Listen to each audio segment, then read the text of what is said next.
മുഖ്യമന്ത്രിക്ക് RSS പേടി. സംഘബന്ധമുള്ളവരിൽ നിന്ന് അകലം പാലിക്കണമെന്ന് പോലീസ് ഉദ്യോഗസ്ഥർക്ക് മുഖ്യമന്ത്രിയുടെ മുന്നറിയിപ്പ്. ഉന്നതതല പോലീസ് യോഗത്തിലാണ് ഈ നിർദ്ദേശം. ജനം ബിഗ് ബ്രേക്കിംഗ്. പോലീസിന്റെ തുടർ വീഴ്ചകൾക്കിടയിൽ വിളിച്ചു ചേർത്ത ഉന്നതതല യോഗത്തിലാണ് പോലീസുകാർക്കിടയിലും രാഷ്ട്രീയ വിദ്വേഷം കുത്തിനിറയ്ക്കാനുള്ള നീക്കം മുഖ്യമന്ത്രി നടത്തിയത്. RSS ബന്ധമുള്ളവരിൽ നിന്ന് അകലം പാലിക്കണമെന്നാണ് മുഖ്യമന്ത്രിയുടെ നിർദ്ദേശം. വിവിധ ആദർശ പശ്ചാത്തലങ്ങളിൽ നിന്നെത്തുന്നവരാണ് പോലീസിലുള്ളത്. വിവിധ രാഷ്ട്രീയ സാംസ്കാരിക സംഘടനകളുമായി ബന്ധമുള്ളവരും പോലീസിലുണ്ടെന്നിരിക്കെയാണ് RSS ബന്ധമുള്ളവരോട് അയിത്തം ആചരിക്കാനുള്ള മുഖ്യമന്ത്രിയുടെ ആഹ്വാനം. പോലീസ് സ്റ്റേഷനുകളിലെ ദൈനംദിന പ്രവർത്തനങ്ങളിൽ പോലും പോലീസിലെ CPM ഫ്രാക്ഷൻ ഇടപെടുന്നതായി ആരോപണം ഉയർന്നിരുന്നു.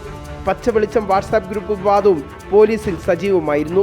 ഇതിലൊന്നും വാ തുറക്കാത്ത പിണറായി വിജയനാണ് RSS ബന്ധമുള്ളവരോട് തൊട്ടുകൂടായ്മ ഉണ്ടെന്ന വിധത്തിൽ ഔദ്യോഗിക യോഗത്തിൽ രാഷ്ട്രീയ പരാമർശം നടത്തിയത്. പോലീസുകാർക്കിടയിൽ അഴിമതി ഇല്ലാതാക്കാൻ ഉദ്യോഗസ്ഥർക്കിടയിൽ നിരീക്ഷണം വേണം. ബിനാമി ബന്ധമുള്ളവർക്കെതിരെ നടപടിയുണ്ടാകും.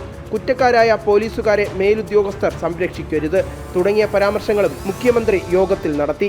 RSS ബന്ധമുള്ളവരോട് അയിത്തം കാണിക്കണമെന്നാണ് മുഖ്യമന്ത്രിയുടെ തിട്ടൂരം.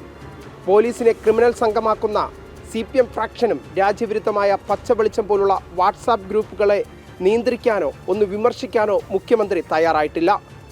അതിന് മുഖ്യമന്ത്രി പിണറായി വിജയന് സാധിക്കുകയുമില്ല. വിവിനീഷ്, ജനം, തിരുവനന്തപുരം.